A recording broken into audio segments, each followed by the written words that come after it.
Sorry. You have fun? Fun? I have not yet. Yeah, but we How you do? Thank you. All right. thank you very much. Sir, can you give, What you need? Sign to the left, huh? I'll As sign you on the wish. right. The right side is the right side, huh? My color is blue. Ah, okay. Thank you. thank you. Over there.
Well, thank you. I would ask the photographers to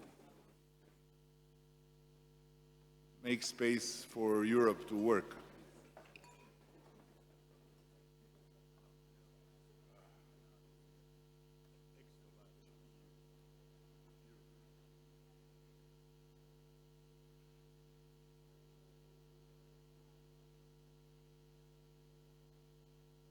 The photographers, please.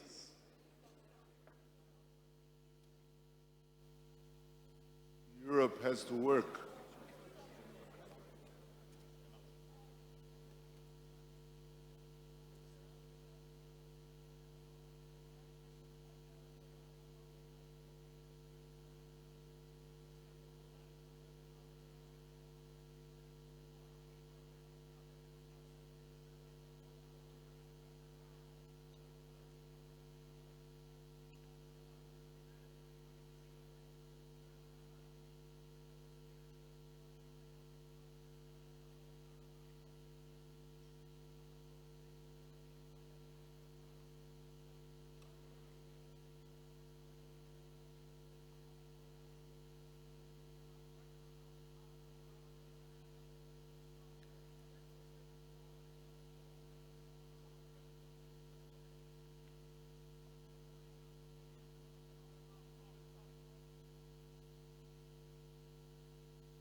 Well, I have first to share sensitive information.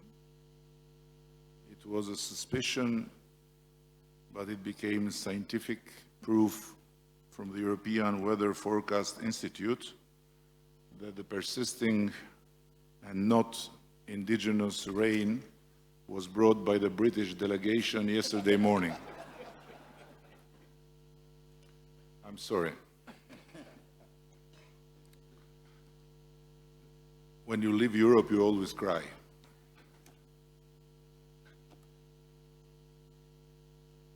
Every time I head towards an EPC summit, I'm haunted by a 16th century painting hanging in the British National Gallery. The Rape of Europa by the Grand Master of Italian Renaissance, Paolo Veronese. In it, the Princess Europa, young and radiant, stares skyward as she mounts a white bull. The bull is, of course, Zeus in disguise, the king of the gods, who will carry her away to a land from which she will never return. There is something hauntingly familiar in this myth, a resonance that feels all the more acute in the times we live in. Maybe it's because more than being a character or a fixed identity, more than the labels of West or East, liberal or conservative, nationalist or socialist, Europe is a journey. And suddenly that journey has become much harder. Highly distinguished guests and very dear friends, trust me, I struggled to find the right words to express my delight in hosting this European Political Community Summit here in Albania. It is truly Në Shqipëri është vërtet një nder I jashtëzakonshëm për të gjithë pendin tim, për të gjithë popullin shqiptar që t'ju mirëpres në këtë vend të gjithëve. E në këtë shtëpi të ndërtuar enkas për komunitetin politik evropian në Tiranë, ku nuk jeni të rrethuar nga makthet e Europës në pikturën e rilindjes e as nga zbrastia e një hapësire të përkohshme takimesh. Jeni të rrethuar nga imagjinata e fëmijëve shqiptar për Europën. Kjo ishte një zgjedhje e qartë për ne, sepse ëndrat e fëmijëve kurrë nuk mbahen peng nga mitet e së shkuarës. Në të kundërt, ato ëndrojnë të ardhmen. Dhe është shumë të ngjashme me qëra fjala me ëndrat e etërve themelues të Europës. Në fakt keni ardhur në një moment mjaft domethënës në këtë vend, ku kemi mësuar ta shohim të shkuarën përmes syve të së ardhmes, e jo më ta shohim të ardhmen me sytë të së shkuarës. Në fakt, mbritja juaj vijon një fushat zgjedhore ku Europa ka qenë më e pranishme se kurrë, jo si një çështje që krijon dasi, por si një deklaratë e përbashkët, e pretendimi i përbashkët identiteti, jo si një listë politikash, por si një përgjërim i thellë për përkatësi, jo si një grup e grumbull detyra shtëpie, por si një fat i bashkëndar. Jap se është kaq kënaqësi që fushata u përqendrua te këto fjalë. Europë, identitet, përkatësi, e identitet fitoi më shumë se 52% të votave. Për mikun tim të dashur këtu, Kier, ishte një rezultat mjaft i ngjashëm me referendumin e Brexitit, por me role të përmbysura. 52% për ne për të mbetur, apo në rastin ton për të bashkuar. Po aty ku nuk ishte krahasim, ishte 48% dëshi i mbetur i votuesve. Ata nuk janë euroskeptik, jo, janë thjesht euro-optimist të pa informuar, të cilët mendojnë që duhet isha shkarkuar me që nuk ja dola Shqipërinë me BE-n shumë kohë më parë. Por në fakt, nuk është ky argumenti im. Ideja e Europës së Bashkuar është në mënyrë paradoksale e lashtë edhe krejt e re. Një prej kampionëve të saj ka qenë një francez në shekullin e 18, abati i Shën Pjetrit. Në hirin e traktatit Utrechtit pas vitesh luftë, ai parashikoi bashkimin e shteteve europiane, një vizion kurajoz, idealist i paqes përhershme. Projekti i tij përfshinte edhe bashkëpunimin me Rusinë, si edhe me Ballkanin dhe shtetet e Mesdheut, që aso kohë ishin nën sundimin osman. Kështu që ma ha mendja që për abatin vizionar, Turqia e sotme do të ishte po kështu një partner i domosdoshëm në një bashkim paqeje të përhershme. Por sigurisht, projekti dështoi, u vra nga interesa pa pesh e kapriço të vogla, siç do ta thoshte Volteri, e u gëlltit nga frika që ka mbajtur për kaq kohë peng Europën. Edhe sot, miti i Europës vazhdon të jetë i pranishëm dhe i ngjan Europës së mbledhur këtu sot në mënyrë të frikshme ka qenë goditse. Ëndra e paqes përhershme është zëvendësuar nga makthi i luftës përhershëm. Në vend të këmbanave të paqes dëgjojmë taullet e luftës. E ka një ndjesi të prekshme sikur mungon fryma, ndërkohë që përballemi me forcat që kërcënojnë vetë themelet e Europës, agresioni i jashtëm, fragmentimi i brendshëm. Fantazmat e miteve imperiale, zhvendosja e aleancave gjeopolitike, paqëndrueshmëria e tregtisë globale dhe vështirësia e thellë, shumë e thellë e kaq shumë njerëzve që të besojmë te një Europë e re për kohë të reja. Por besoj se nuk ka moment më të mirë se sa ky për të na kujtuar se ndërkohë që me të drejtë kemi menduar për Europën e qëndresës, të mbrojtjes e të kapaciteteve të reja ushtarake, nuk duhet të harrojmë Europën tjetër, Europën e iluminizmit, të arsyes njerëzore, e të përpjekjes për një paqe të përhershme jo vetëm mes vetes, por edhe me armiqtë tanë. Kjo Europë që në një moment të caktuar i dha jetë projektit më pa ngjashëm në historinë njerëzore, Bashkimin Evropian na mësoi se edhe ish armiqt mund të bëheshin bashk, edhe pse me plagë të hapura nga lufta dhe të krijonin një lidhje të përjetshme.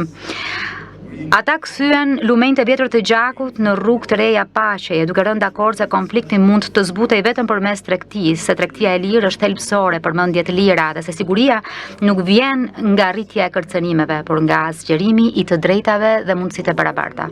Ishte ajo Europë që na mësoi që në mes të konflikteve më të tmerrshme duhet të kemi besim te humanizmi i armiqve tanë. Në të kundërt, ashtu siç na kujton Immanuel Kanti, kur armiqësitë degenerojnë në luftë shfarosjeje, e gjithë drejtësia shkatërrohet, dhe paqja e përhershme bëhet barreza e njerëzimit. Armiqtë e paqes nuk duhet të na tërheqin me vete që t'u thurim lavdi armëve, këtu në Ballkan. I kemi mbijetuar luftës, bombave, konflikteve territoriale, shkatërimit e rënimit. E ka ndodhur gjatë jetës son, jo në ndonjë dokumentar të largët arkivës bardhëzi. E kemi mësuar se paqja nuk ka konkurrent. Ndoshta japse shpresa në atë Europën tjetër është më e madhe këtu. Eurooptimisti më i madh mes të gjithëve ne të mbledhur këtu, në këtë shtëpi nuk jeton në Paris a Berlin, po në Tiranë e Podgoricë, ku besimi në idealin europian i ka rënë të thellë. I kemi mbijetuar kolapsit ekonomik, i kemi mbijetuar migracionit, shpendosjes, i kemi mbijetuar lajmeve të rreme edhe përpara se sa të krijohej ky term, dhe kemi mësuar se bashkëpunimi nuk ka humbës. Ndoshta japse besojmë se Europa mbetet terreni më pjellor për të shndruar rrjetat e zymta të historisë në rrugë të shëndritshme për të ardhmen. Europa për ne është po aq një vend i bashkëndar shpirtëror saq është një mozaik rajonesh, gjuhësh e besimesh të ndryshme fetare. Ndoshta japse ndjejmë nevojën jo vetëm për politika të reja, por për një lloj të ri politike, një politike e cila ripërcakton jo vetëm atë çfarë jemi, por edhe se si jemi së bashku mes vetes e me botën. Një politikë e cila e sheh Europën jo si një fortesë për të mbrojtur apo një muze për të ruajtur, por si një shpirt i përbashkët që duhet mbrojtur, një fati të gjithëve për të jetuar e një e ardhme e përbashkët për të ndërtuar. E për ta bërë këtë nuk duhet investojmë vetëm tek qëndresa e tek mbrojtja, por tek zemrat e mendjet që do të mbartin me vete shpirtin e Europës, fatin e Europës dhe të ardhmen e Europës. Dhe më lini t'ju pyes. Shumë të dashur miq. Pse të mos imagjinojmë një KPE të arsimit, të shkencës, e të inteligjencës artificiale, një aleancë ndërkombëtare për te armatimit, një terren burimesh të ndërlidhura dije, kërkimi shkencor, inovacioni, ku territoret që nuk janë anëtarë të BE-s apo ende jo anëtarë të BE-s mund të bëhen kufi të ri investimi, pa burokraci, pa rregullime barra fiskale. Një ringjallje e asaj çfarë pasoi rënien e murit të Berlinit, ku Europa perëndimore zbuloi gjysmën e saj lindore, e ku investimet vërshuan në drejtim të lindjes, duke tërhequr të rinj në përqafimin e Europës, e duke nxitur epokën e fundit të mbështetur të rritjes reale, ku nga këto investime pati dividend mjaft të lartë në këta kufi të rinj. Le t'u japim të rinjve të Europës, bizneseve të reja, një arsye më të mirë për të qëndruar se sa të flasim vetëm për armë apo riarmatim. Dhe le t'u japim një motiv të fortë për të ndërtuar, për të ëndërruar në tokën evropiane, në vend që t'i hedhin sytë të shkojnë larg për të ndjekur ëndrat e tyre. Në fakt betejë ajo nuk mund të ketë të bëjë vetëm me qëndresën ndaj asaj çka mund të na bëjnë të tjerët, por duhet të jetë po kështu, diçka që lidhet me atë çfarë ne mund të bëjmë për veten tonë, për fëmijët tanë dhe për Europën tonë. Nuk ka të bëjë vetëm me qëndresën kundër shkatrimit, kjo është afërmendsh, por ka të bëjë me kurajën për të ndërtuar, për të ringjallur urtinë e historisë sone, për të forcuar besimin në kapacitetet tona njerëzore të arsyetimit. Kur Donald Trump i tha se Zoti e shpëtoi nga plumbi sepse i plot fuqishëm kishte një plan për Amerikën, tha vetëm gjysmën e së vërtetës. Gjysma tjetër është se Zoti kishte një plan edhe për Europën. E nuk mund të ishte më e qartë se sa kaq.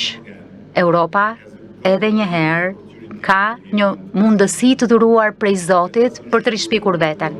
Le të sigurohemi që rrugtimi i Europës, i yni në këtë rast, nuk është një udhtim rrëmbimi si në pikturën e Veronezes, por një udhtim kthimi dhe rilindjeje, një kthim në shtëpi, në një shtëpi që gëlon me ëndra për të ardhmen, e çliruar nga mitet e së shkuarës, e pas pak dyshim e mbrojtur mirë, por pa dyshim një shtëpi që nuk ngjan me formën e armëve, por me imagjinatën e fëmijëve tanë dhe tetërve tanë themelues. Një vizion që na takon ne ta sjellim në jetë. Faleminderit shumë dhe tashmë si mikpritës kam nderin t'i jap fjalën presidentit të Këshillit Evropian Antonio Costa.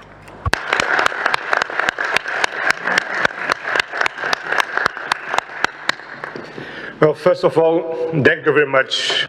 Së pari, faleminderit shumë I dashur Edi. Faleminderit për motin, edhe pse vërtet me shi, por kohë ngrohtë dhe për këtë mikpritje kaq të ngrohtë dhe kaq krijuese, kreative për këtë summit të Komunitetit Politik Evropian. Titulli I takimit të sotëm është vërtet me vend, një Europë e re në një botë të re. Dhe unë besoj që kjo është edhe çështja kryesore për këtë summit të sotmen. Pra, çfarë është Europa, cili është roli I saj në këtë botë të re? Pas fundit të luftës së dytë botërore, ne ndërtuam një rend të ri botëror, të bazuar te Karta e OKB-s, tek e drejta ndërkombëtare, si edhe bashkëpunimi ndërkombëtar dhe ai tregtar. Sigurisht që ai rend ndërkombëtar nuk ishte I përkohur, por na ofroi një kuadër shumë të mirë për paqen, për begatin, në rritje, në veçanti këtu në Europë. Dhe tashmë ky rend botëror I bazuar tek rregullat, pra po minohet nga shumë palë. Agresioni rus kundër Ukrainës solli luftën e madhe në kontinentin evropian sërish dhe kjo luftë është një sulm ndar komunitetin ndërkombëtar, ndaj të gjitha parimeve të cilat ne I kemi fort për zemër, si sovranitetin kombëtar, si edhe funksionimi I kufive ndërkombëtar dhe integriteti territorial I vendeve tona. Situata në Gazë është një situatë që është një tragjedi humanitare.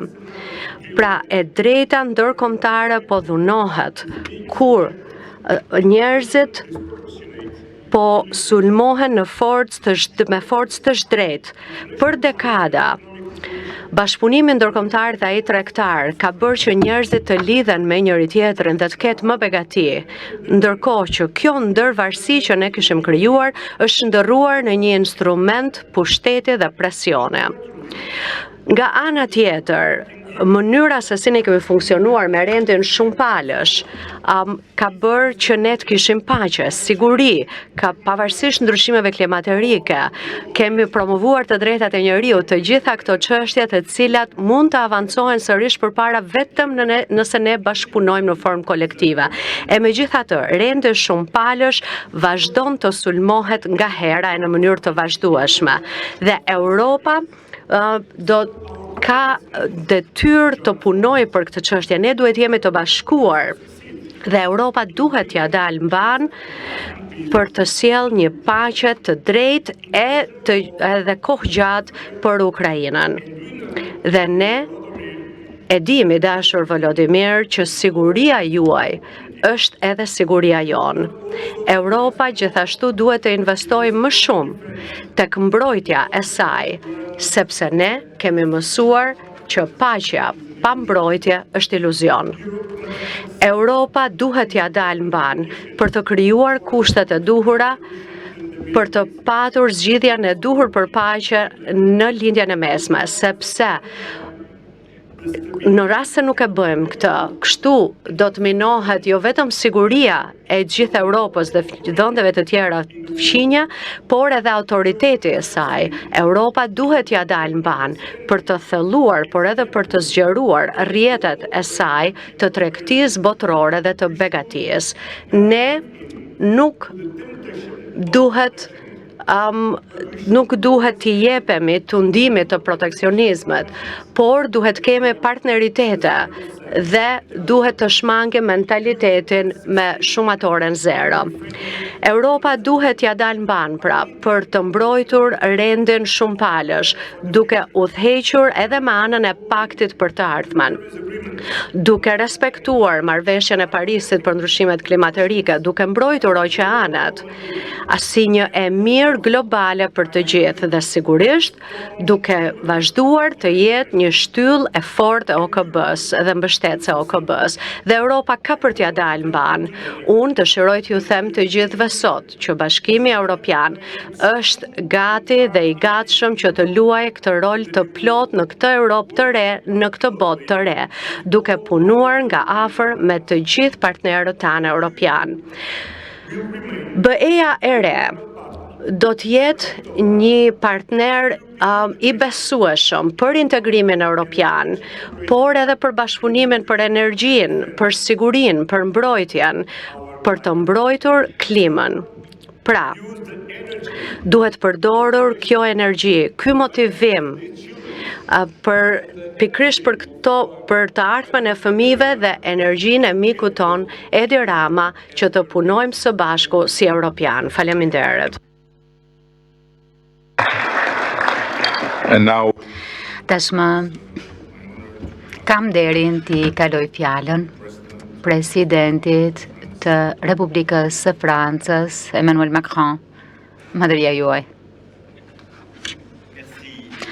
Faleminderit Edi, faleminderit që na ke mikpritur me rastin e këtij samiti dhe urime për rezultatin e zgjedhjeve. Vërtet edhe për këtë rrugtim europian e besim që shpreh tek Europa. Faleminderit dhe kam kënaqësi që ju shoh të gjithëve këtu me rastin e samitit të 6 të komunitetit politik europian e i pari që zhvillohet në Ballkan.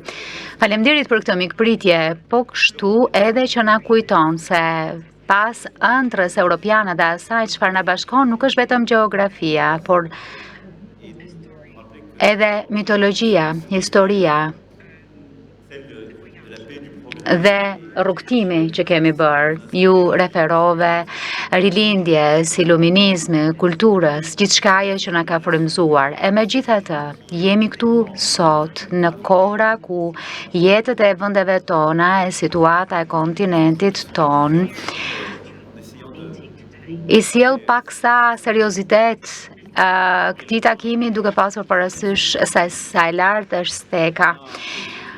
Në fakt, në raport me këtë seancë, më lë mbres diçka e pashëmbullt që në fakt ka një sfidë të gjitha format të sigurisë Europës dhe të mbledhurit përtej Bashkimit Evropian dhe mbledhja me të gjithë krerët e shteteve dhe qeverive që përfaqësojmë këto vende, kjo na jep shansin e një kontinenti më të gjerë. Na jep shansin që të përballemi me sfida e ta bëjmë këtë së bashku, në unitet, duke pasur parasysh rrezikun e dasisë që na kërcënon. Natyrisht, përparësia politike është gjeostrategjike, ka rreziqe natyrisht të ndasive, të luftës në Europë, ndonjëherë ka edhe kërcënime të unitetit. Natyrisht, pikë së pari është lufta e agresionit rus në Ukrainë dhe Volodymyr e di se sa shumë jemi krahti solidar. Kemi bërë së bashku me Kierin, Donaldin dhe Friedrichun. Kemi krijuar koalicionin e të vullnetshmëve dhe është shumë e rëndësishme që të mbështetet Ukraina dhe të mbështetet pikë së pari armëpushimi, edhe në qoftë se duhet thënë, orët e fundit Rusia nuk e do këtë armëpushim, por trysnia e europianëve dhe amerikanëve do ta bëjë. Nuk do të ketë armëpushim spontan. Rusia sidoqoftë duhet të kthehet diskutimeve që u mbajtën në 2022. Natyrisht, kjo do të thotë që duhet të këmbgullim në mënyrë që të sigurojmë një paqe të qëndrueshme në Ukrainë. Unë shpresoj që gjithçka do të përmbyllet, do të ketë edhe një traktat paqeje midis Armenisë dhe Azerbajxhanit, dhe dua t'ju them Nikol dhe Ilham se sa e mbështesim ne këtë gjë. Dhe kjo në fakt do të thotë që të ecim përpara për çështjet që mbeten. Mëtej duhet mbështetur Moldavia ndaj agresionit të përditshëm nga Rusia. Gjithashtu edhe duhet mbrojtur edhe në raport me zgjedhjet e ardhshme, sepse ne e dim se sa shumë ndërhyrje ka. Dhe siç e tha Antonio, kjo e gjitha ka të bëjë me koordinimin mes nesh për t'i dhënë fund situatës papranueshme humanitare në Gaza. Pra, është i nevojshëm një armëpushim, është e vetmja rrugë përpara dhe është thelbësore që vendet tona e është e rëndësishme për parimet që ne mbështesim një gjë e tillë. Edhe me sa kuptojmë, edhe për të tjerët në barbotën që mënyra se si e shohin atë që bëjmë në Ukrainë. Në fakt nuk po krahasoj, po dua të them diçka. Njerëzimi, Kina, India, kontinenti afrikan, lindja e mesme, paqësori, Azia, të gjithë kanë syt nga ne. Ndonjëherë nuk e kuptojmë se çfarë po bëjmë, nuk e kuptojnë se çfarë po bëjmë me Ukrainën, dhe kjo është e kuptueshme. Por le t'ua shpjegojmë se çfarë po bëjmë. Dhe në fakt nuk mund ta bëjmë këtë nëse mbetemi të heshtur në raport me Gazën, po themi është e çuditshme. Kush thot që kur vjen fjala për sovranitet territorial, ju bërtisni që është kërcenim për jetën dhe ju jeni të heshtur kur bëhet fjalë për tragjedi humanitare. Nuk po krahasoj, por thjesht po e sjell këtu, po e kujtoj.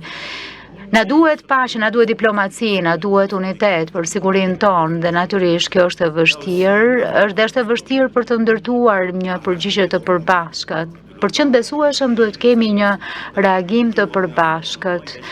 Kemi të pranishëm dhe antarët e NATO-s këtu, por na duhet një shtyllë e fortë europiane në NATO dhe duhet veprojmë së bashku, siç kemi parë muajt e javët e fundit.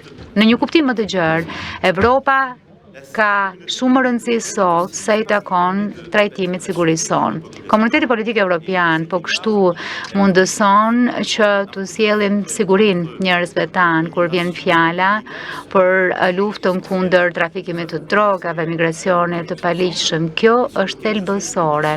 Kemi nisur të diskutojmë këtë çështje dhe do të doja që të ndërtonim një koalicion shtetesh, organizatash ndërkombëtare e agjencish europiane për të luftuar trafikun edhe në portë e lumenj, për të luftuar pastrimin e parave dhe korrupsionin dhe për të forcuar programet e parandalimit. Kjo është thelbësore dhe njerëzit po na presin. I gjithë ky trafikim është i ndërlidhur, kësaj na duhet shumë bashkëpunim konkret për këtë çështje. Pika e tretë, kemi të bëjmë me sigurinë tonë demokratike. Mund ta kuptojmë nga zgjedhjet të fundit Rumania dhe Moldavia, Rumania sot. Ka kërcënime që po minojnë demokracitë tona, qëndresën tonë dhe natyrisht këto krijojnë manipulime gjatë zgjedhjeve, periudhave zgjedhore. Ka ndërhyrje të huaja konstante dhe këto po minojnë demokracitë tona. Përkundrejt gjithë çkaje që thash, ne kemi nisur në Blend High në planam një nismë dhe gjithashtu edhe kemi vendosur pikë kontakti për të rritur bashkëpunimin tonë, por në fakt duhet bëjmë më shumë për të mbrojtur infrastrukturën kritike nga sulmet kibernetike. Gjithashtu duhet të mbrojmë nga sulmet online dhe të gjurmojmë edhe flukset financiare që i ushqejnë këto sulme hibride. Sur lequel on peut accrocher tout ça. Puis le dernier point, c'est la sécurité économique. Tjetër, pika e fundit, siguria ekonomike e përmenda në Budapest, por besoj që dërim tani nuk kemi kuptuar mjaftueshëm që përfaqësojmë mbi 700 milion banorësh një treg i jashtëzakonshëm, shumë më i madh se ai amerikan, shumë më koherent, dhe po të shihnit mesataren, nivelin mesatar, në qoftë është edhe më me ndikim se sa tregu kinez. Na duhet që të rrisim bashkëpunimin e të punojmë për këtë, duke hequr barriera tregtare. Duhet të sigurohemi që kjo Europë e jona e madhe të jetë më e bashkuar ekonomikisht dhe nga pikpamja tregtare. Dhe kjo është ajo çfarë po bëjmë kur themi që kjo është edhe pjesë e diskutimeve midis BE-s edhe Mbretërisë Bashkuar. Ndërkohë që Edi dhe Aleksandri janë shumë përfshirë me rajonin dhe duhet bërë diçka më shumë edhe për integrimin rajonal, që duhet jetë një tjetër çështje e diskutuar, si edhe zgjerimi i BE-s. Ne do të bashkërendohemi për të luftuar të gjitha kërcënimet që vijnë nga jashtë. Gjithçka që mund të sjellë konkurrencë të pandershme. Të gjithë po marrim e japim me tarifat amerikane, por do të jemi më të fortë po të rrimë së bashku. 700 milion konsumator, do të jemi shumë më mirë, më të aftë për të përballuar konkurrencën nga Azia. Do të kemi kapacitetin e do të jemi më të fortë, të bashkërendohemi për të mbrojtur tregjet tona. Unë sugjeroj që të bashkërendojmë punën tonë edhe për çështje të unitetit ekonomik në nivelin e KPS. Pra, siç e thash, jemi në një pikë në kohë ku duhet që t'i dalim zot situatës. Dhe rreziku për Europën, dhe nuk e di në qoftë se është Zeusi, e nëse ka dora i këtu, por rreziqet janë të pranishme dhe KPE-ja na ndihmon që të shtrihemi nga pikpamja ushtarake sa i takon gjithashtu edhe sigurisë dhe ekonomisë. E na lejon që të bashkërendohem disa nisma konkrete. Pra, është koha, siç edhe Edi e sugjeroi, që të ngrihet një sekretariat i cili të mund bashkëndoj këto aktivitete në kuadër të KPS, e ndoshta që të kemi këtu edhe ose të përfshi gjithashtu edhe pranin e Këshillit Evropian dhe kjo do të ishte e dobishme. Faleminderit shumë që na pritet në Tiranë dhe për mikpritjen tuaj. Dhe që e doni kaq shumë Europën.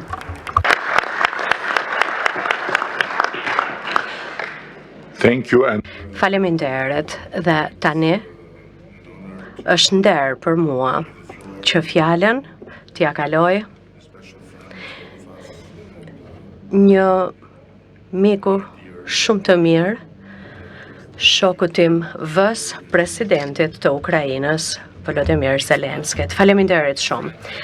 I dashur mik, faleminderit shumë. I dashur Edi, Kryeministri Rama, pra, faleminderit ju, faleminderit Shqipërisë që na keni pritur sot. Jo thjesht në këtë vend të bukur tuajën, por në një vend që beson tek Europa dhe që vazhdon të punojë për të ardhmen e vet në Europë. Të dashur miq, faleminderit të gjithëve për mbështetjen tuaj. E vlerësoj shumë faktin që ne e kuptojmë njësoj situatën që kjo luftë, pra lufta e Rusisë kundër Ukrainës, duhet të përfundojë sa më shpejt që të jetë mundur dhe në një mënyrë të drejtë. Ukraina ka nevojë për paqe dhe paqja në Europë varet nga fakti nëse ne, Ukraina, do ta marrë atë.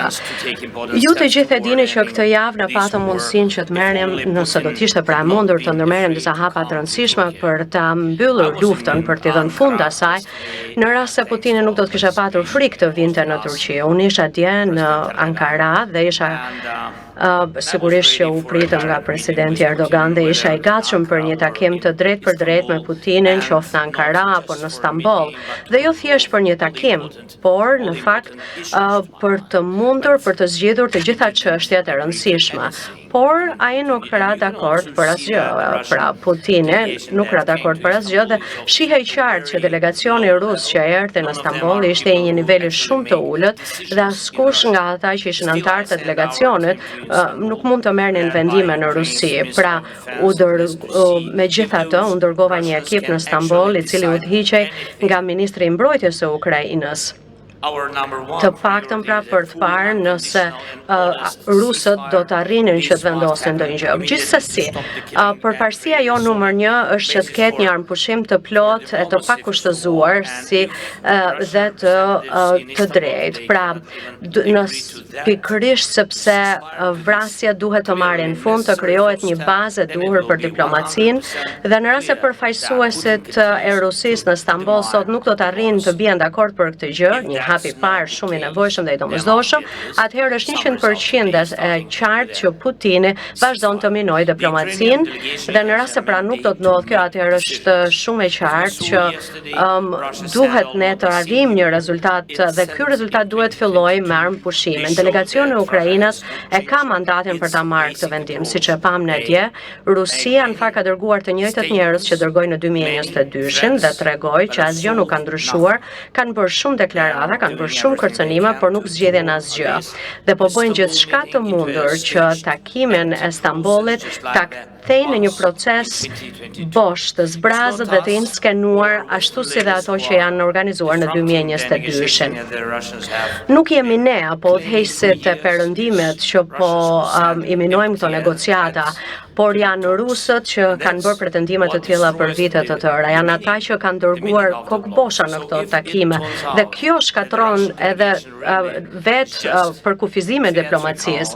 Kështu që ajo që shikojmë nga delegacioni rus është thjesht teatër dhe që ata nuk mund të tregojnë rezultate dhe bota duhet të reagojë, duhet ketë një reagim të fortë duke përfshirë sanksione kundër sektorit të energjisë të Rusisë dhe bankave të tyre dhe presioni do duhet të vijojë dhe të rritet derisa të ketë ecuri. Ukraina është e gatshme që të ndërmarrë të gjithë hapat e duhur dhe realist për t'i dhënë fund luftës i bëjthirrje Putinit, për t'i dhënë delegacionit të vet autoritetin e plot, pasi duhet t'i japim fund vrasjeve. Për një kohë që të jap diplomacisë një shans të vërtetë. Së dyti, ne duhet të ndërtojmë të arrijmë pra një nivel minimal besimi në negociata dhe kjo duhet bërë duke liruar për shembull të burgosurit e luftës, gjithashtu duke kthyer fëmijët Ukrainës që i mban Rusia dhe duke liruar Rusia të gjithë pengjet civil që i ka. Së treti, ne duhet të përkufizojmë qartësisht se cilat çështje do duhet të zgjidhen në nivel udhëheqje dhe jo më poshtë, pra leadershipi. Dhe ne e dim se kush i merr vendimet e vërteta në Rusi. Së katërti, së bashku me të gjithë udhëheqësit dhe vendet që janë këtu sot, ne kemi filluar që të krijojmë një arkitekturë të re sigurie për Ukrainën, por edhe për të gjithë Europën dhe besoj që të gjithë që janë këtu e dinë që tashmë ka ardhur koha që të marrim disa hapa praktik. Së pesti, SBA-ja, presidenti Trump dëshiron të jap fund luftës dhe ne duhet vazhdojmë të bashkëpunojmë së afërmi me presidentin Trump dhe të qëndrojmë të bashkërënduar sa më shumë që t'jetë mundur, sepse mbështetja e SBA-s është thelbësore, mbështetja e Amerikës është e domosdoshme, pra dhe duhet patjetër është e rëndësishme që të punojmë së bashku që kjo gjë të arrihet. Dhe për këtë arsye, unë do t'ju mbaj të informuar për gjithçka që do të ndodhë sot në Stamboll dhe nëse do të ketë ndonjë shans që delegacioni rus të marrë hapat e duhur për t'i dhënë fund vrasjeve dhe për t'i dhënë fund luftës. Faleminderit edhe një herë Edi për gjithçka që keni bërë. Thank you so much. Faleminderit shumë. Është nder i veçantë që kemi këtu me ne. Është gjithmonë një mik i veçantë në Shqipëri, presidentin e Turqisë Recep Tayyip Erdogan. Zoti president, keni fjalën. Değerli devlet ve hükümet başkanları, Të nderuar kryer shtetësh dhe qeverisht, të nderuar pjesëmarrës, ju përshëndes me respekt personalisht dhe në emër të vendit tim. Jam shumë i kënaqur që gjendem sot këtu sërish me ju me rastin e samitit të 6 të Komunitetit Politik Evropian. Do doja të falenderoja kryeministrin e Shqipërisë, mikun tim të dashur Edi Rama dhe të gjithë ata që kanë kontribuar për organizimin e këtij samiti. tanımlayacak yeni bir Jemi mbledhur bashkë të diskutojmë një vizion të ri që do të ripërcaktoj kontinentin ton. Tashmë më shumë se kur, është e rëndësishme që ne të veprojmë të bashkuar me bazën e bashkëpunimit dhe të orientuar nga fryma e veprimit përbashkët. Për të tejkaluar krizën e besimit në arenën ndërkombëtare, është e nevojshme që të krijohet një arkitekturë drejtë dhe gjithëpërfshirëse globale qeverisjes. Ky transformim, i cili do të bazohet në parimet e pandashmërisë, sigurisë e një ndarje më të barabartë të prosperitetit, duhet pikë së pari të nisë në shtëpinë tonë, në kontinentin europian. Ka një potencial të jashtëzakonshëm për bashkëpunim në fusha si industria e mbrojtjes, energjia, korridoret e transportit dhe ndërlidhja të nxirrët e furnizimit, tregjet digjitale dhe lëndët minerale kritike. Janë shumë fusha pra ku ne mund të bashkëpunojmë. Në këto kohë kritike, kur diskutojmë të ardhmen e sigurisë evropiane, përpjekjet e bashkimit evropian për të zhvilluar industrinë e saj të mbrojtjes janë vërtet të dobishme. Ne besojmë po kështu që këto përpjekje duhet të përfshinë edhe aleat që nuk janë antarë të bashkimit evropian në mënyrë të tillë që të mos ndikojë apo të kryejë rolin thelbësor të NATO-s. Në fakt, me këtë lloj ideje do të ishte në interes më të mirë të sigurisë evropiane. Shumë luftra e konflikte në të shkuarën e Europë na kanë treguar se për çështje jetike si mbrojtja dhe siguria, nëse përqahemi, bëhemi më të dobët, e në qoftë se bëhemi bashkë, bëhemi më të fortë. Miq të shquar, ndërkohë që marrim në konsiderat ardhmen tonë të përbashkët, duhet padyshim të konsultohemi për hapat që garantojnë sigurinë tonë ekonomike. Turqia ka një madhësi ekonomike prej 1.3 trilion dollarësh amerikan, një popullsi dinamike e të re prej më shumë se 85 milionësh, një industri konkurruese dhe një qasje drejt për drejt në tregjet mdaja konsumi. Përditësimi i bashkimit doganor me bashkimin evropian do të kontribuojë për sigurinë e zinxhirëve të furnizimit. Kjo është ajo çfarë besojmë, besojmë po kështu që ky hap do të shtrojë rrugën për mundësitë përbashkëta prodhimi dhe investimesh në sektor kritik, siç janë ato të automotiv, farmaceutik dhe në industrinë e mbrojtjes. Praktikat e vizave, si ajo e Schengenit, që kufizojnë lëvizshmërinë e njerëzve tanë për rrjedhoj të madhrave, shërbimeve e kapitalit, duhet të rishikohen me investimet tona gjatë viteve të fundit dhe marrëveshjet e arritura në fushën e gazit, po i afrohemi gjithmonë më tepër objektivit ton për ta shndruar vendin ton në një qendër të rëndësishme energjetike për gjeografinë e rajonit. Si një vend me infrastrukturën më të zhvilluar energjetike në rajon, Turqia luan një rol të rëndësishëm në Europë në proceset e transformimit të energjisë.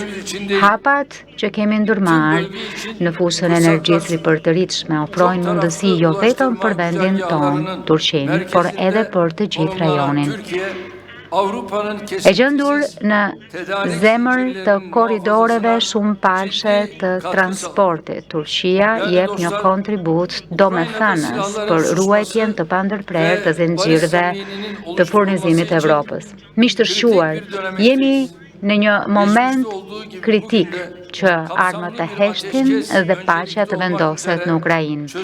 Sot, ashtu si në të shkuarën, gjithsecili po kontribuon me përpjekje drejt një zgjidhjeje për të arritur si përparësi armëpushimin gjithëpërfshirës. Për shkak të ndjeshmërisë së procesit, inkurajimi i palëve pa ju imponuar asgjë është shumë e rëndësishme sa i takon arritjes së një paqeje të drejtë e që zgjat. Unë kam filluar takime më vete me presidentin Trump, presidentin Putin dhe presidentin Zelenski, me presidentin Macron, kryeministren Meloni. Presidenti Zelenski ishte dje në Ankara.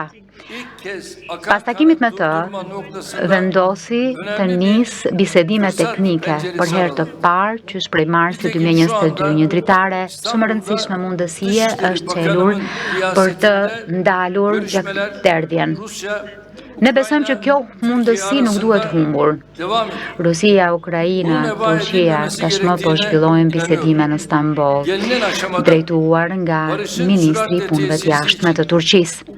Në këtë fazë, diyalog kanallarının açık tutulması için buradaki mbështetemi tek të gjithë partnerët tanë për të mbajtur të hapura kanalet e her zaman dialogut. ifade ettiğim gibi Ashtu siç e kam thënë gjithmonë, nuk ka humbës në një paqe të drejtë. Turqia do të vazhdojë të bëjë pjesën e saj në këtë proces. Sayın Devlet ve Hükümet Başkanları Të shquar krerë shtetesh dhe qeverish, Gaza bir insani felaket yaşanıyor. ka përjetuar Çoğu çocuk ve kadın një katastrofë të pashembullt humanitare gjatë këtyre 20 muajve. Çdo ditë, dhjetra të pafajshëm, kryesisht fëmijë e gra, masakrohen. uzlaşmaz. Duhet t'i themi ndal kësaj, t'i themi mjaft kësaj. Gazze ile birlikte tüm bölgemizi Qëndrimi i pa kompromis, agresiv dhe arrogant i Netanyahut rrezikon jo vetëm Gazën, por të gjithë rajonin tonë dhe njerëzit e besimeve të ndryshme që jetojnë aty. Ne presim që Europa të shfaq interesin e aspiratën e duhur për vendosjen e armëpushimit në Gazë. uluslararası camianın Më shumë se sa 2 milion ne vicdani njerëz kıstaslarla ne po insanlık vuajnë urinë onuruyla në Gazë bağdaşmaktadır. dhe komuniteti Kalıcı ndërkombëtar ateşkesin yanı sıra insani nuk yardım ka ndërmarr asnjë sevkiyatının veprim në këtë drejtim. teminat altına Duhet, alınması ve Gazze'nin pra nuk yeniden kemi yaşanabilir asnjë veprim për të hale arritur getirilmesi një için de tüm dinjitet imkanlarımızı njerëzor, seferber përveç etmeliyiz. një armëpushimi Esas hedefimiz të ise përhershëm, sürdürülebilir duhet edhe të mobilizojmë tek çözümü teşkil mjetet për të edecek garantuar olan iki dhënien e devletli ndihmave dhe për ta bërë Gazën të hayata jetueshme geçirmek sërish. Objektivi unë kryesor duhet jetë zbatimi i zgjidhjes me dy shtete që duhet të përbëjë të vetme zgjidhje të sona qëndrueshme. ermesiyle yeni ve Me përfundimin mutlu bir e sayfa açılmıştır. Një konflikti Amerikan Başkanı kaq të Sayın gjatë Trump'ın në Siri, Suriye'ye një yönelik kapitull i ri e yaptırımları shpresplot është kaldıracağını çelur. duyurması, Suriye'nin bir an önce Deklarata e ittifak presidentit olması için Trump atılmış që SBA-ja do çok të kıymetli heqë bir sanksionet ndaj Sirisë është një hap mjaft i vlefshëm i ndërmarr që Siria të ecë përpara sa më shpejt jetë e mundur. Me këtë vendim, presidenti Trump ka treguar edhe një herë se sa rëndësi i kushton stabilitetit dhe zhvillimit rajonal. örnek olmasını Shpresojmë që ky vendim do të shërbejë si shembull për vendet të tjera. yönelik getirilen yaptırımların aynı şekilde ivedilikle Presim që kaldırılmasını, sanksionet e vendosura nga Bashkimi Evropian kundër ish regjimit të hiqen menjëherë e që të ofrohet mbështetje financiare për aktivitetet e ülke rindërtimit të dışındaki vendit. Suriyelilerin gönüllü, Kjo mbështetje onurlu ve güvenli geri do të dönüşlerini ketë de po ashtu hızlandırıcı bir etki yapacaktır. një efekt përshpejtues për kthimin vullnetar, dinjitoz e të sigurt të sirianëve që gjenden jashtë vendit, të shuar krerë shtetesh e qeverish. Mjedisi aktual ku pasiguritë po rriten na detyron që të bëhemi bashkë për gjetur zgjidhjet përbashkëta. Ve samimi Unë işbirliğini besoj sinqerisht se kur garantojmë solidaritet, njërpërdorim të burimeve tone, bashkëpunim të sinqert, nuk do të ketë asnjë kërcënim as sfidë që nuk do të mundemi ta tejkalojmë si kontinent. Toplantımızın Duke güvenli, pasur këto parasysh, müreffeh shpresoj ve që istikrarlı bir Avrupa için takimi hayırlar ynë getirmesini do temenni të ediyor. jetë i dobishëm për një Europë të sigurt, të begatë e të qëndrueshme dhe ju uroj gjithë të mirat me gjithë respektin tim.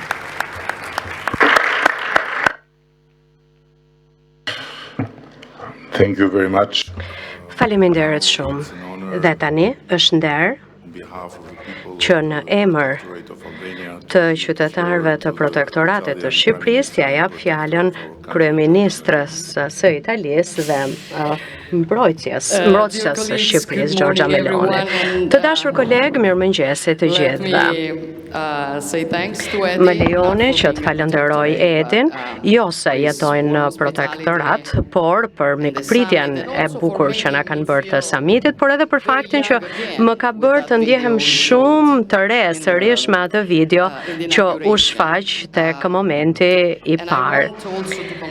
Dëshiroj gjithashtu të uroj Edin edhe për rizgjedhjen e tij tërësisht të papritur si udhëheqës këtu pra i qeverisë së Shqipërisë. Jam e kënaqur që Europa do të mund të mbështetet pikërisht tek ngulja dhe vendosmëria e tij.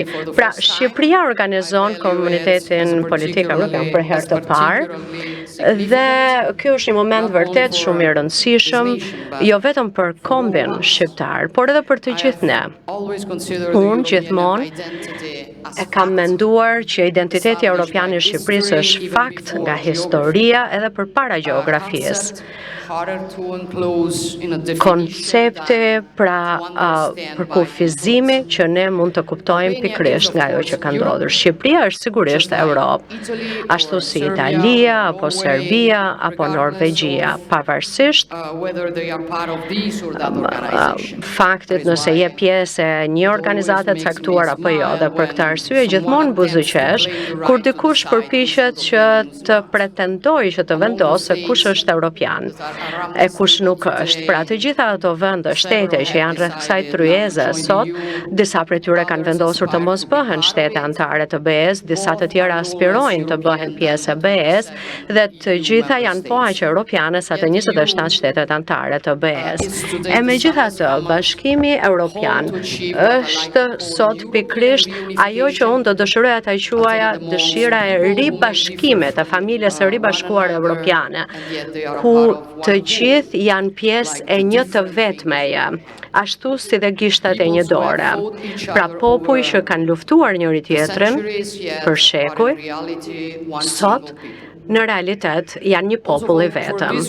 Dhe për këtë arsye, fakti që ne jemi këtu sot do të thotë që ne po ndërmarrim një hap përpara në këtë proces të rëndësishëm dhe historik të ribashkimit të Europës, sepse në rast se dëshirojmë të ndërtojmë Europën e re në një botë të re, nuk mund ta bëjmë atë pa Ballkanin Perëndimor, pa këta popull, pa këta shtete, pa këto vende. Pra, sepse janë pikërisht këto popull që janë pjesë pra e gishtave të kësaj dore, sepse janë pikërisht pjesë e saj, janë zemra e saj, janë ura ndërmjet lindjes Perëndimit, ajo që Papa Gjon Pali II ka thënë pikërisht që janë pra zemra e Europës. Dhe për këtë arsye, Italia është angazhuar në Bruksel për qasjen strategjike të Brukselit për Ballkanin Perëndimor, pavarësisht sfidave që me cilat përballet rajoni, por që gjithsesi këto vende duhet të kenë një perspektivë të qartë për antarësimin në BE. Sigurisht, zgjerimi do të thotë edhe sfida të reja, por unë jam e bindur që integrimi europian i vendeve të Ballkanit Perëndimor, por edhe integrimi i vendeve të tjera në lindje është vetëm për të mirën e sigurisë së Europës, për më tepër duke patur parasysh se çfarë po ndodh në kufijt tanë. Ne jetojmë në një botë teje të ndërlidhur. Fatet tona ndërvaren nga fatet pra të popujve të tjerë. Ajo që ndodh në kufijt lindor të Europës është e lidhur me çka ndodh në kufirin e Mesdheut, si dhe kundërta. Plaga që ka sjell lufta e agresionit rus në Ukrainë dhe plaga që i ka shkaktuar rendit botror vazhdon që të sjell efekte destabilizuese përtej kufive të caktuar. Dhe janë edhe sjell dhe efektin domino, që sjell pra edhe që mund të sjell dhe çarje të tjera apo krizat të tjera. Ne kemi qenë dëshmitar të kësaj në lindjen e mesme, por jo vetëm. Për këtë arsye, ne do të vazhdojmë të qëndrojmë krah Ukrainës dhe që do të bëjmë të pamundurën që kjo luftë të marrë fund menjëherë, sepse siguria dhe liria jon varen pikërisht nga restaurimi i forcës së ligjit dhe jo nga ai që mendon që është më i fortë. Dhe mendoj që liria e Europës dhe nuk ka gjë më europiane se sa një popull dhe njerëz që dëshirojnë të vënë gjithçka në rrezik për lirinë e tyre, sepse çdo ditë heroizmi dhe qëndresa e ukrainasve na kujton se çfarë është vetë Europa dhe se çfarë është identiteti ynë, themeli i identitetit tonë përbashkët, që është liria. Pra ne duam lirinë, Volodimir, ne duam lirinë tuaj siç e do populli juaj Ukrainas dhe ne e pam këtë edhe dje. Sepse pam që ju ishit të gatshëm të uleshit në tryezën e negociatave. Dhe kjo tregoi who looks for peace. Dhe ai nuk ishte. Dhe kjo tregon se kush bën propagandë për paqe dhe kush është i vërtet. Por ajo që ndodhi dje mund të jetë një hapas, por ne duhet kemi vendosmërinë për të arritur më në fund një armëpushim të pakushtëzuar, pra pa kushte, me garanci serioze për sigurinë e Ukrainës dhe ne jemi të gatshëm të bëjmë gjithçka për të arritur këtë objektiv. Megjithatë, të dashur koleg, jam shumë dakord me shumë nga gjërat që tha Edi në fjalimin e tij, por të ndërtosh një Europë të re në një botë të re, ashtu siç avokohet nga kjo seancë plenare, për mendimin tim, do të thotë që përpara se të flasim për ato që duhet të bëjmë, duhet të mendojmë se edhe njëherë se cilat janë themelet tona dhe të reflektojmë për atë se kush jemi. Askush prej ne nuk ka interes për të fuqizuar në një formë të bashkimit brenda shteteve të BE-s dhe ne e dim se çfarë duam të jemi dhe se çfarë duam të bëjmë në të ardhmen. Në këtë botë që po ndryshon kaq shpejt, sepse ndonjëherë në rast se Europa tregon që nuk ka mundësi që të përballet me sfidat e reja, atëherë nuk është faji i askujt, por është në fakt është faji dhe përgjegjësia jon. Pra ne kemi në dorë për të vendosur nëse do të shikojmë rënien apo do të luftojmë për më të mirën e saj. Dhe në rast se do të luftojmë, duhet të jemi të ndërgjegjshëm për atë që jemi, se çfarë është qytetërimi europian, se cilat janë arritjet e këtij qytetërimi europian dhe çfarë ka sjellë njerëzimit, sintetiza pra përmbledhja pikërisht e filozofisë greke, e të drejtës romake, e humanizmit, e iluminizmit, pra që e ka lejuar qytetrimin europian që të krijojë një botë ku qytetari është në qendër të saj dhe qeniet njerëzore janë të lira dhe të barabarta. Një qytetrim që respekton identitetin e të tjerëve pa mohuar të veten dhe që ndërton paqe aty ku të tjerët mund të duan shkatrim. Pra ne jemi paqe. Ne mbi gjithçka tjetër jemi pikërisht kjo gjë. Dhe unë mendoj që së pari nuk duhet të harrojmë këtë çdo ditë për atë Europë që ne duam të ndërtojmë, për atë Europë që na ka lënë historia. Faleminderit. Thank you and with Faleminderit e me mirënjohje të mirëfillt për vizitën historike dje. Është kryeministri i parë i Mbretërisë Bashkuar që vjen ndonjëherë në Shqipëri për një vizitë dypalçe. Dhe me frymën e njohur botërisht të faljes që solli një shi kaq të dendur, kam nderin t'i jap fjalën kryeministrit të Mbretërisë së Bashkuar, Keir Starmer. Faleminderit, fjala është për ju. Faleminderit Edi.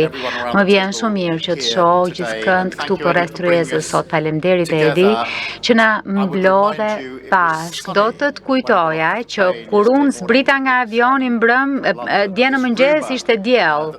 Kështu që këto zërat që moti është faji britanikëve është krejt i gabuar.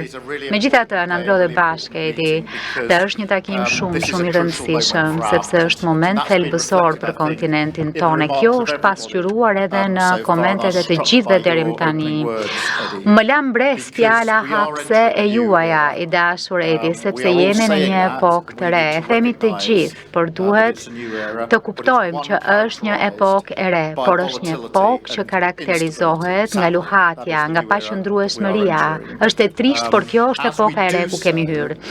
Ndërkohë që e bëjmë këtë, mundësia që të gjithë udhëheqësit europian të mblidhen së bashku me secilin prej nesh që përballet me sfida të sigurisë të ekonomisë tonë, ndërkohë që e bëjmë pra këtë që vlera e KPS nuk mund të jetë më e qartë se kaq. Pra është shumë e rëndësishme që gjendemi sot këtu. Ndaj isha kaq I kënaqur kur mikprita summitin vitin e kaluar menjëherë pasi u zgjodh qeveria ime brenda 2 javëve.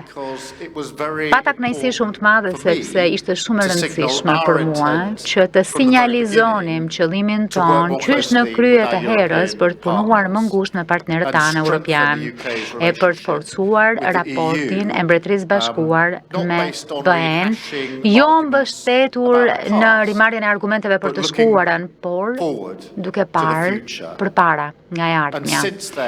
Që pra asaj kohe, siç e keni parë, ne kemi intensifikuar në mënyrë domethënëse angazhimin me aleatët tanë europian, duke kuptuar që partneriteti është jetik për të arritur një rimëkëmbje, rinovim të sigurisë, gjithashtu edhe për ata njerëz në Mbretërinë e Bashkuar që e kërkojnë dhe meritojnë këtë gjë.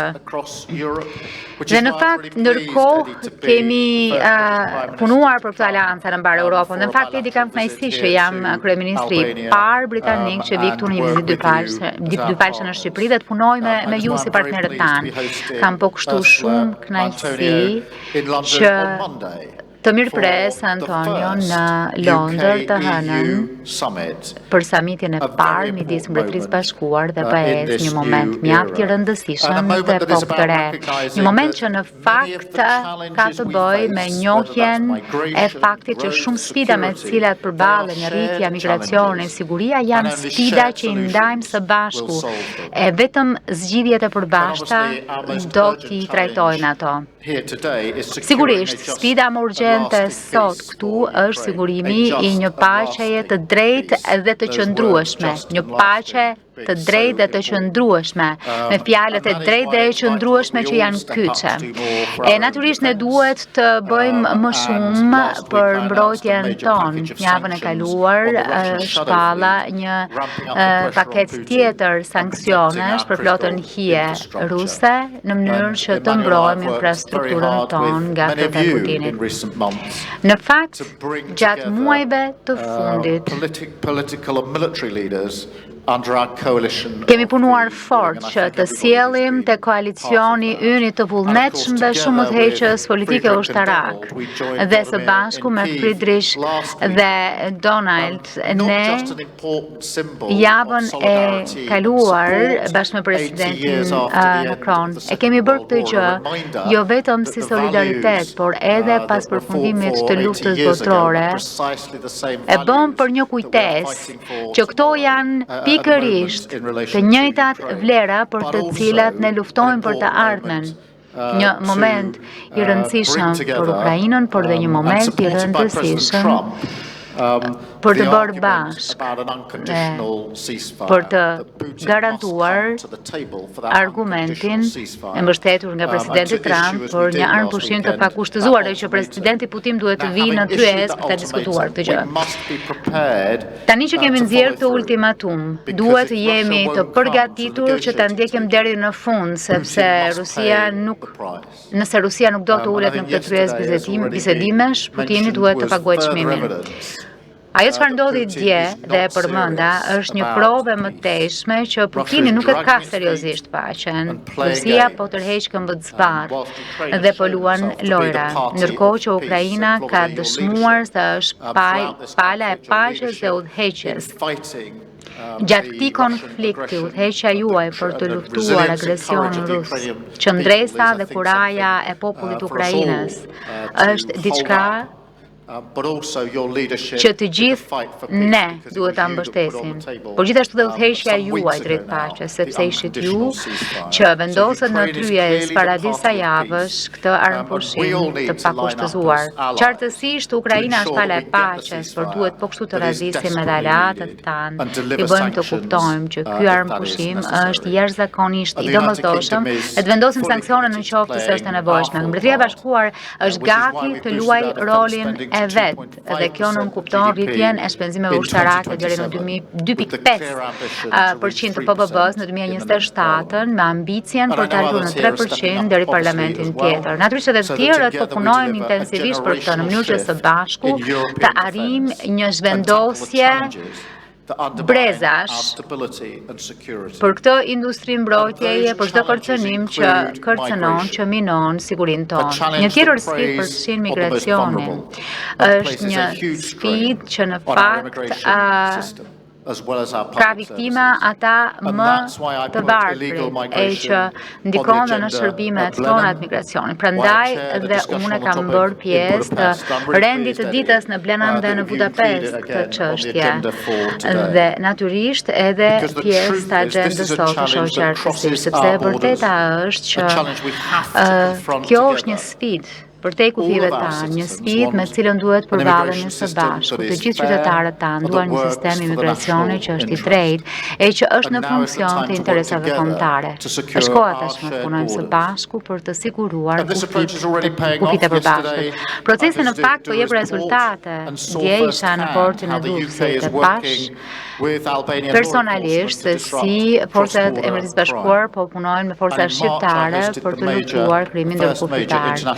Në fakt, në mars, kemi zhvilluar samitin e parë ndërkombëtar për të luftuar migracionin e paraqut, duke nxjerrë në pa punën me partnerë ndërkombëtar që po sjellin rezultate. Megjithatë, duhet bërë edhe më shumë në të gjitha drejtimet për migracionin, për sigurinë kombëtare, e të gjithë e dimë që është po kaq thelbësore dhe punohet për sigurinë ekonomike. Në një epokë të re të tregtisë dhe ekonomisë, ne do të rrisim qëndresën e do të ulim barriera tregtare me aleatët tanë në mbar botën e në Europë. Në këto kohë luhatjesh e pasigurisht. Mbretëria e Bashkuar nuk do të reagojë duke utkurrur së brendshme, por duke marrë rolin e vet në skenën botërore, duke mbështetur paqen dhe lirinë në Europë. Dhe të falenderoj edhe një herë Edi që na mblodhe sot së bashku në ndjekje të këto temave e të këtyre temave dhe çështjeve të përbashkëta. Thank you very much and Faleminderit shumë. Është privilegj vërtet i veçantë dhe unik për ta përgëzuar në Tiranë kancelarin e ri dhe të sapo zgjedhur të Gjermanisë. Dhe mendoj që është në fakt një mundësia e jetës për të qenë kryeministri i Shqipërisë dhe të kesh mundësi të japësh ose të mos ja japësh fjalën kancelarit gjerman, mendoni. Pra, fjala për ju, i nderuar kancelar Merz, dhe përgëzim, urime edhe një herë, pra, dhe të gjithë presim me padurim leadershipin udhëheqën pra të Gjermanisë. Faleminderit kryeministër i dashur Edi Rama, faleminderit shumë për mikpritjen e ngrohtë dhe faleminderit shumë për të gjithë mikpritjen që na keni treguar në Tiranë. Më lejoni të them që jam vërtet shumë i kënaqur që jam këtu dhe që kam nderin dhe mundësinë që të jem me ju për herë të parë në këtë grup të shquar udhëheqësh të nderuar të Europës. Faleminderit të gjithëve ju që më keni dërguar urimet tuaja për zgjedhjet dhe me padurim pres bashkëpunimin ton të ngushtë, jo vetëm personalisht, por edhe si në krye të qeverisë, jo vetëm sepse na duhet shumë, por edhe sepse jemi të gatshëm ta bëjmë këtë gjë. Dhe tashmë me këto fjalë më lejoni që të fokusohem tek 2 apo 3 çështje në veçanti. Çështja e parë ka të bëjë me faktin që në kontinentin ton kemi një sfidë që nuk e kemi parë për disa 10 vjeçar, që është kjo luftë e vështirë dhe e fortë në Ukrainë. Kjo nuk është thjesht një luftë kundër këtij vendi, sepse po të ishte vetëm kaq, sigurisht do të ishte mjaftueshmërisht kritike dhe e tmerrshme, po kjo është një gjë e cila është e drejtuar ndaj të gjithë rendit dhe të gjithë Europës. Ju e dini që Donaldi, Kerry, Emanueli dhe unë vajtëm në Kiev për të takuar me presidentin Zelenski të shtunën. Dhe e bëm këtë jo vetëm ne si individ në emrin ton, por unë shpresoj fort që këtë e kemi bërë edhe në emrin tuaj, të gjithëve ju, për të treguar angazhimin ton të fort dhe vendosmërin ton për krahjen, për vendin tuaj, për edhe për këtë rend politik. Ne jemi të vendosur, të katërt, dhe të gjithë ju, që ne duhet të vazhdojmë të japim mbështetje të fort nga aspekti politik, ekonomik, financiar, ushtarak Ukrainës, këtij vendi që gjendet në këtë vështirësi të tmerrshme. Dhe përpjekjet tona kanë treguar një sukses shumë të vogël diplomatik. Fakti që ata sot po takohen për herë të parë pas 3 vitesh e gjysmë është ndoshta një sinjal shumë i vogël, por gjithsesi i fortë. Duhet të bëjmë akoma më shumë për këtë me përpjekjet tona diplomatike, por edhe duhet të jemi shumë të qartë për mbështetjen tonë ushtarake për Ukrainën. Nuk duhet të ketë pikë dyshime që ne jemi tërësisht të angazhuar dhe të gatshëm të japim mbështetjen tonë të plotë. Çështja e dytë, komenti i dytë ka të bëjë për aleancën tonë me Shtetet e Bashkuara të Amerikës. Ju e dini që vendi im është skajshmërisht mirënjohës Shtetet e Bashkuara të Amerikës për ato që ata kanë bërë pas luftës së dytë botërore dhe ne e kemi treguar këtë mirënjohje duke i nderuar ata edhe së fundmi në 80 vjetorin e përfundimit të luftës dhe që kishim 80 vite paqe. Dhe ne duhet të bëjmë çdo përpjekje të mundshme që amerikanët të kemi në anën tonë. Nuk mund të zëvendësojmë kurrësi amerikanët dhe ato që ata bëjnë për ne në Europë, në kontinentin ton, për paqen ton, për lirinë ton. Ne përballemi me çështjen e migracionit dhe Keir Starmer e përmendi këtë gjë. Më lejoni që të bëj vetëm një koment nga ana jonë. Ne përballemi me kërcënime nga migracioni dhe jemi përballur me këtë me 10 vjeçar të tërë dhe po përpiqemi ta zgjidhim atë. Po përpiqemi të bëjmë gjithçka që kemi mundësi së bashku me Bashkimin Evropian, por duhet të bëjmë diçka edhe vetëm. Gjithçka që ne po bëjmë është në përputhje me të drejtën europiane, me legjislacionin e BE-s dhe ne po përpiqemi të bashkëndojmë përpjekjet tona me të gjithë fqinjët. Pra dhe nuk po bëjmë diçka për kërcënime të reja që po vijnë, por le të bëjmë diçka rreptësisht së bashku dhe në mënyrë efikase. Komenti i tretë ka të bëjë me prokurimet ushtarake. Ne jemi të gatshëm të shpenzojmë më shumë për këto shpenzime ushtarake, pra dhe për mbrojtjen. Kjo është e saktë dhe dihet, por kam një kërkesë. Le të mos flasin vetëm për parat. Ne duhet flasim për efikasitetin, për shifrat e sistemeve, numrat e sistemeve, por edhe për ekonomitë e shkallës. Ne nuk po marrim mjaftueshmërisht materiale për parat që po shpenzojmë mjaft para, goxha para, dhe duhet të vazhdojmë të shpenzojmë më shumë, por si është shpenzimi i parave të këto sisteme të cilat janë teje të shumta, pra tek prokurimet, shpenzimi i prokurimeve që janë teje të ndërlikuara, kjo në vetvete nuk mjafton. Prandaj vendi im, qeveria ime, janë vërtet të gatshme që të tregojmë që të kemi efikasitet, prokurime më të mira, bashkëpunim më të mirë në kontinentin evropian. Dhe kjo nuk shkon kundër askujt jashtë Bashkimit Evropian, është thjesht në favorin ton. Dhe çështja e fundit që dëshiroj të ngre është që në rast se ne do të flasim për konkurrueshmërinë e industrive tona, kjo në vetvete është e rëndësishme, po ne të gjithë e dim që sistemet tona politike, demokracitë tona janë në rrezik. Që do të thotë që në rast se ne po tregojmë që jemi të gatshëm dhe kemi mundësi që të zgjidhim problemet, bota, problemet të tilla si migracioni, konkurreshmëria e industrive tona do të tregojë që sistemet tona politike, qeveritë tona, demokracitë tona janë të forta mjaftueshëm për ta bërë këtë gjë dhe këtë gjë duhet bëjmë dhe të mos ta harrojmë kur ne po zgjidhim këto çështje në nivel evropian. E në fund po jo më pak nga rëndësia një premtim. E di që ka patur kritik për angazhimin gjerman, për kushtimin e Gjermanisë ndaj Europës, institucioneve europiane dhe Bashkimit Evropian.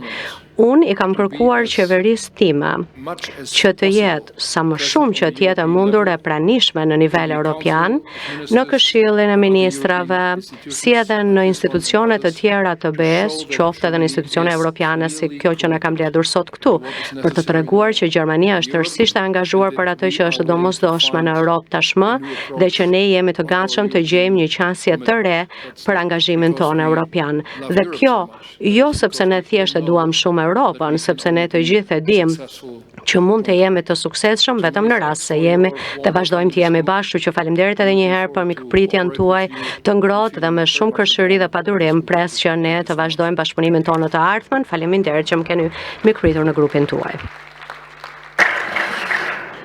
Tani besoj që do të bini dakord me mua që askush më mirë se sa presidentja jone komisionit Ursula von der Leyen mund të besohet, pra askush nuk mund të besohet më shumë se sa ajo me fjalët përmbyllëse të kësaj seance. Dhe natyrisht në këtë lloj peizazhi që kemi këtu, ju luani rolin e drejtoreshës së kopshtit. Faleminderit shumë I dashur Edi. Faleminderit shumë që na mblodhe këtu. E jashtëzakonshme, siç ne e dim që apo siç ne e njohim që e bën, e dim që ndryshimet që po kalojmë janë historike, kjo s'ka dyshim. Kur ra muri në 1990-ën, u shpall se ishte fundi I historisë dhe ju kujtohet të gjithëve që na e mori mendja që liria politike dhe ekonomike më së fundi do të shkrihej bashkë dhe kjo do të bashkonte njerëzit. Sot jemi këtu dhe historia është kthyer. E kështu është kthyer dhe gjeopolitika. Ajo çfarë perceptuam si rend botror, po kthehet në çrregullim botror I nxitur nga ambicjet imperialiste të Putinit dhe betejat të tjera. Detyrat e fundit dhe ashtu siç u fol këtu Emanuel, nevoja për një thirrje për Europën për të zgjuar është artikuluar një sër herësh. Sot Evropa është zgjuar, I ka syt hapur dhe ne e dim që duhet të ecim përpara, duhet të mbyllim hendekun e inovacionit dhe ju e përmendët, na duhet të nxitim konkurrueshmërinë tonë, na duhet të ndërtojmë vetë këtë qendres tonën dhe na duhet të zgjerojmë të thellojmë rrjetin e partneriteteve që kemi në mbar botën. Kemi mësuar të gjithë që kur ka krizat të mëdha, Europa është ajo që jep ca prej përgjigjeve më të mëdha dhe ne e dim që gjatë viteve të fundit, pandemia, ndryshim, kriza e klimës, kriza energjetike, lufta ruse kundër Ukrainës, të gjitha këto janë kriza të rënda, të cilat në kanë sfiduar vërtet, por Europa ka dalë prej tyre më e madhe e më e fortë si nga çdo krizë. Europa është bashkuar më shumë në këtë pikë kthese të historisë. Dhe Europa ka qëndruar e bashkuar në mbështetjen e saj të palëkundur për Ukrainën, sepse nuk duhet harrojmë. Kjo është arsyeja pse edhe komuniteti politik evropian është themeluar e krijuar për të mbledhur krah Ukrainës përballë agresionit rus, pra për të raditur krah saj dhe për sjell paqe në kontinent, ndërkohë që Rusia e ka lënë Europën. Vetëm fakti që jemi të ulur këtu së bashku me ju, Volodymyr, është provë e bashkimit ton të palëkundur, të çelikt. Dhe kjo tregon bashkimin ton, vendosmërinë ton e një bashkëpuni edhe më të madh për të ruajtur sovranitetin e Ukrainës, për gjetur një rrugë drejt një marrëveshjeje paqeje dhe për të pasur garanci të forta sigurie për Ukrainën. Gjatë rrugës, shumica e anëtarëve të KPE-s kanë mbështetur sanksionet kundër Rusisë dhe ato po japin efekt. Të ardhurat e naftës dhe gazit në Rusi janë ulur me 18% përpara luftës, ndërkohë që deficiti po rritet në mënyrë të papërshkrueshme. Inflacioni është në rritje mbi 10%. Dhe ne jemi gati të bëjmë më shumë për ta sjellë Putinin në tryezën e negociatave. Dhe shumë folës e përmendën. Kjo luftë duhet të përfundojë, ju e tha Georgia, ju e tha Kir. Volodymyri ka përshkruar të gjithë ato tek të ditëve të fundit. Për të qenë të qartë, ne duam paqe. Kështu që po punojmë për grupin tjetër të sanksioneve dhe elementet kryesore të kësaj pakete do të jenë për shembull sanksionet kundër Nord Stream 1 dhe Nord Stream 2. Gjithashtu edhe listimi i anijeve në flotën hije, gjithashtu edhe ulja e tavanit të çmimit të naftës.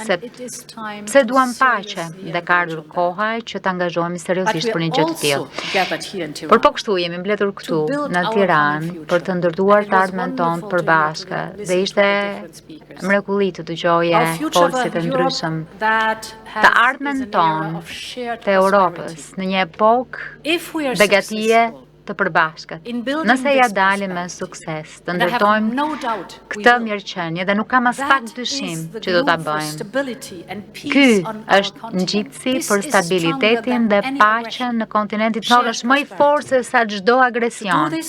Begatia, prosperiteti i përbashkët. Për ta bërë këtë, ndërlidhja duhet të jetë në krye të agjendës tonë dhe po i krijojmë këto mundësi tashmë përmes instrumentit për Ukrainës, përmes planit të rritjes për Ballkanin Perëndimor. Moldavia së shpejti do të hedhë në syt për nga deti i zi me një strategji të përkushtuar të BE-s për detin e zi. Në agjenda e ndërlidhjes që lidh Europën me Azinë Qendrore përmes partnerëve tanë të Kaukazit Jugor. Është një vizion i jashtëzakonshëm për cilin duhet punoj për të lidhur infrastrukturën, transportit ndërkufitar, që të kemi fluks tregtar, të krijojmë lidhje digjitale që lidhin njerëzit rreth këtij komuniteti politik evropian. Ne kemi zhvilluar me shpejtësinë e dritës këto vite të fundit dhe ky është fakti, se KPE-ja është më shumë se sa një ide apo forum. Është shprehja e aftësisë son për të zgjidhur e për të bërë ballë së bashku sfidave që ndodhin si europian. Dhe e them me besim, me shpresë e vendosmëri. Në fund, që mund të them rroft Europa. Faleminderit shumë.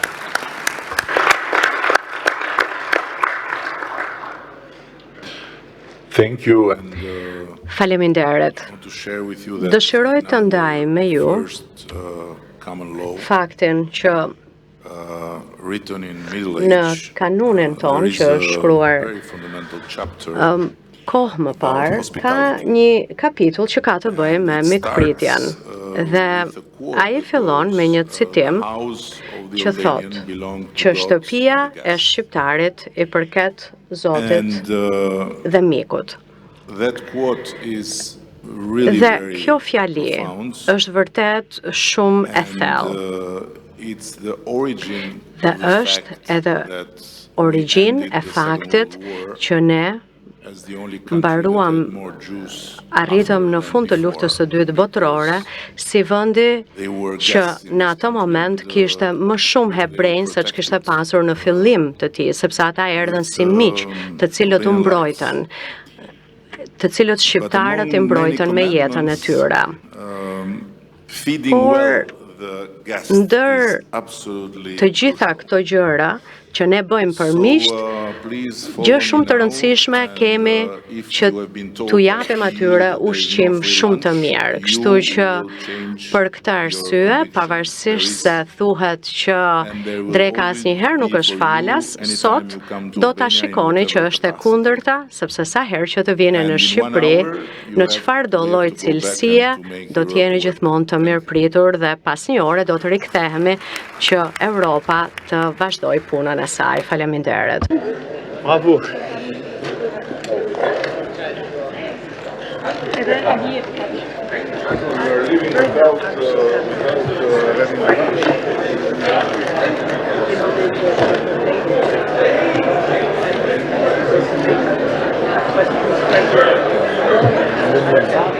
Be with him.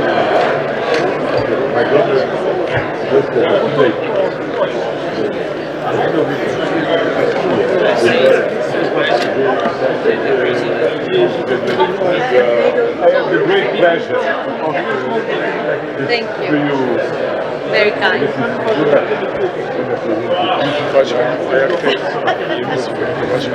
Who's Mrs. Bura?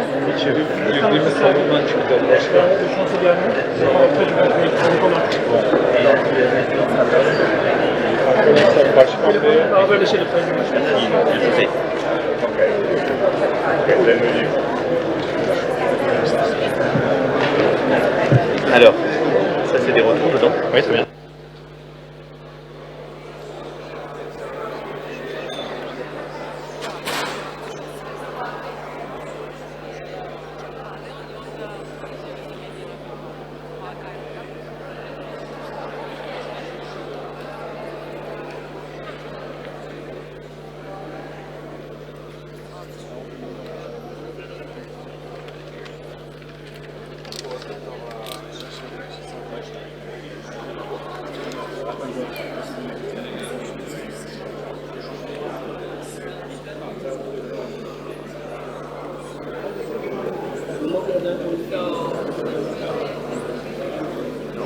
Was not really a violent turn, they just did and then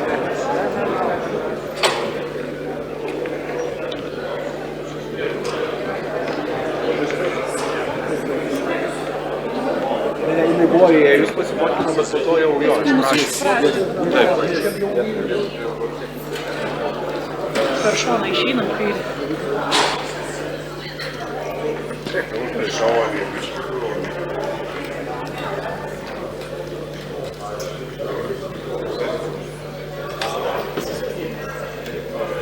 Sensi verrebbero presi i problemi.